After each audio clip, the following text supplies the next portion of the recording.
Number 5 leads us to the toothbrush. So for the first time, the concept of toothbrushes was introduced by Prophet Muhammad actually. He popularized the use of the first toothbrush around the year 600. Using a twig from the miswak tree, he cleaned his teeth and freshened his breath. Substances similar to miswak are now used in modern toothpaste. Alright guys, at number 4, who likes algebra?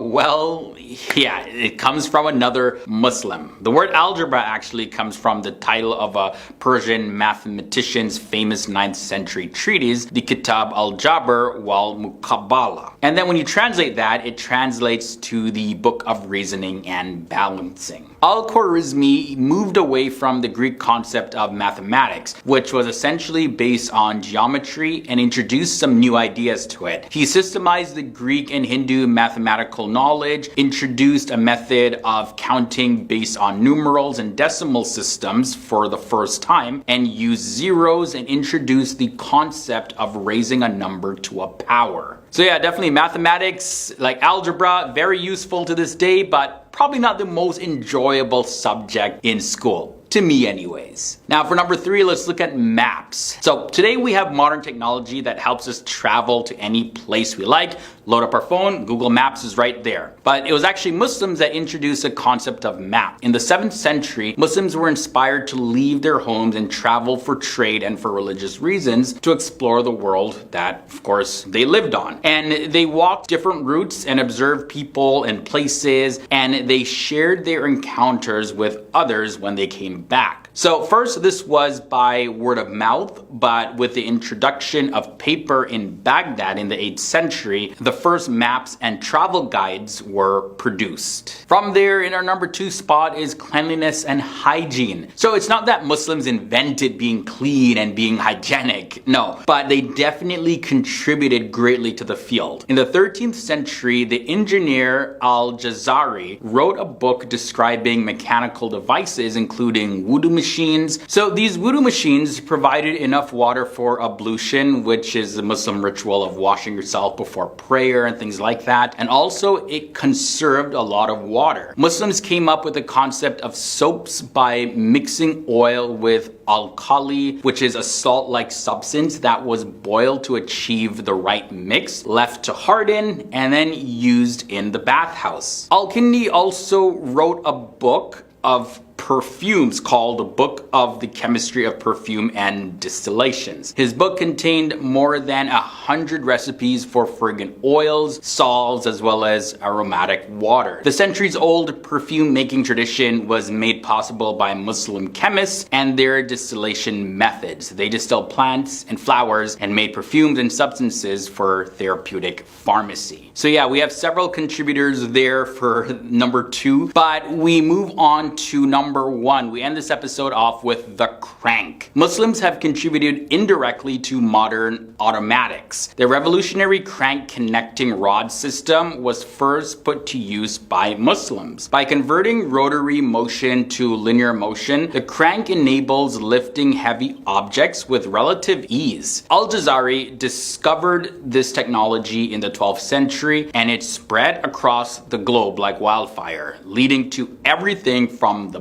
bicycle to the internal combustion engine.